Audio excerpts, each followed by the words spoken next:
आश्रित उपवाक्य का सबसे अंतिम भेद क्रिया विशेषण उपवाक्य।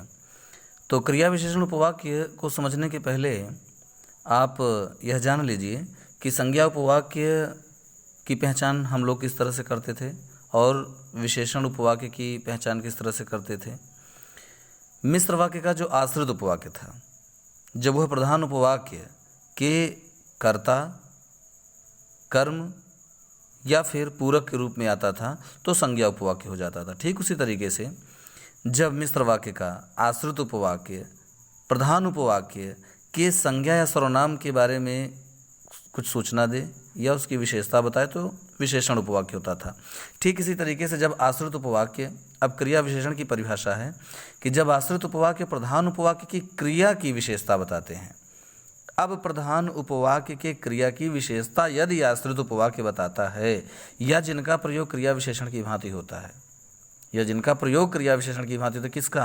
पूरे आश्रित उपवाक्य का ही प्रयोग यदि क्रिया विशेषण की भांति हो तो उन्हें क्रिया विशेषण उपवाक्य कहते हैं। ये आश्रित उपवाक्य प्रधान उपवाक्य की क्रिया के घटित होने के समय, स्थान, रीति, दिशा, कारण, परिणाम आदि की सूचना देते हैं। क्योंकि आप जानते भी हैं कि क्रिया विशेषण के वैसे तो हम 4 ही भेद पढ़ते हैं, कालवाचक, स्थानवाचक, रीतिवाचक, परिमाणवाचक, है ना। इसी तरीके से ये समय, स्थान, रीति, दिशा, कारण, परिणाम आदि की भी सूचना देते हैं। जैसे जब बारिश हो रही थी, आप देख रहे हैं यहाँ पे कालवाची क्रिया विशेषण, समय का बोध हो रहा है, मैं घर में ही था। जब बारिश हो रही थी मैं घर में ही था, ये समय का बोध दे रहा है, आपके प्रधान उपवाक्य की क्रिया की विशेषता बताई जा रही है।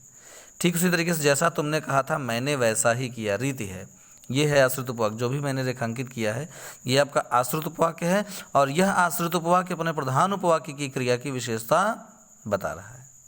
कैसा किया? जैसा तुमने कहा। ठीक है, वहाँ जाकर खड़े हो जाओ जहाँ बस रुकती है, जहाँ बस रुकती है, वहाँ जाकर खड़े हो जाओ, वहाँ जाकर खड़े हो जाओ जहाँ बस रुकती है। देखिए जहाँ बस रुकती है ये क्या है? आश्रित उपवाक्य है और ये प्रधान उपवाक्य है। प्रधान उपवाक्य की क्रिया क्या है? प्रधान उपवाक्य की क्रिया है खड़े होना। तो कहाँ खड़े हो जाओ? अगर यहाँ प्रश्न करते हैं तो जहाँ बस रुकती है। स्थानवाचक क्रिया विशेषण, स्पष्ट रूप से जैसे हम लोग क्रिया विशेषण पहचानने के लिए कहाँ, कब, कैसे आदि लगाते हैं, ठीक उसी तरीके से ये भी आश्रित उपवाक्य के पहले यदि हम लगाते हैं, प्रधान उपवाक्य की क्रिया के पहले लगाते हैं तो निश्चित रूप से ये उत्तर हमारा मिल जाएगा और ये क्रिया विशेषण उपवाक्य होंगे। क्रिया विशेषण उपवाक्य मुख्य रूप से नीचे दिए गए हैं। जैसे पहला है कालवाची क्रिया विशेषण उपवाक्य। कालवाची क्रिया विशेषण उपवाक्य, वैसे तो हमने यहाँ बता ही दिया है कि समय, रीति, स्थान आदि का जो बोध करा रहे हैं वो सब कालवाची या रीतिवाची, स्थानवाची आदि, परिणामवाची, ये सब क्रिया विशेषण उपवाक्य होते हैं। जैसे जब मैं आपसे मिलती हूँ मुझे माँ की याद आती है। कब?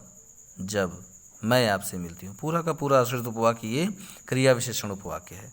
ज्यों ही मैंने दरवाज़ा खोला फ़ोन की घंटी बज उठी। ज्यों ही मैंने दरवाज़ा खोला फ़ोन की घंटी बज उठी। यहाँ पे कालवाची क्रिया विशेषण सब समय का बोध करा रहे हैं। इस तरीके से ये जो भी आश्रित उपवाक्य है ये क्रिया विशेषण उपवाक्य है।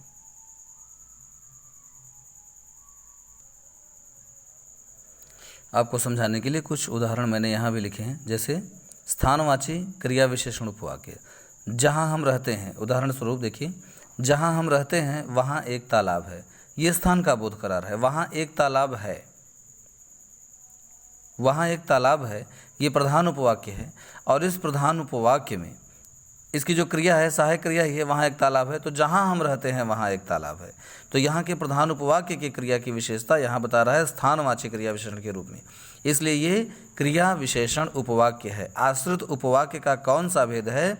ये आश्रित उपवाक्य का क्रिया विशेषण उपवाक्य है।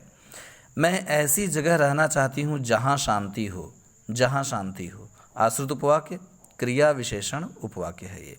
जिधर तुम जा रहे हो उधर आगे रास्ता बंद है, जिधर तुम जा रहे हो। रीतिवाचक क्रिया विशेषण उपवाक्य, जैसे बड़े जैसा करते हैं बच्चे वही सीखते हैं, इसमें आश्रित उपवाक्य यहाँ पर है। मैंने वैसे ही किया है जैसे आपने बताया था, जैसे आपने बताया था। जैसा तुम्हारा गाना वैसा हमारा बजाना, रीतिवाचक कैसा बजाना, जैसा तुम्हारा गाना, यही तो हम कैसा लगा के प्रश्न करते हैं। तो रीतिवाचक क्रिया विशेषण हमें मिलता है। तो कैसा बजाना, जैसा तुम्हारा गाना, इसी तरीके से रीतिवाचक क्रिया विशेषण उपवाक्य होगा। परिमाणवाचक क्रिया विशेषण उपवाक्य, जितना कहोगे उतना ही होगा, जितना कहोगे उतना ही होगा। तो हम कितना लगा के प्रश्न करते हैं तो परिमाण का बोध हमें हो जाता है, जितना कहोगे उतना ही होगा।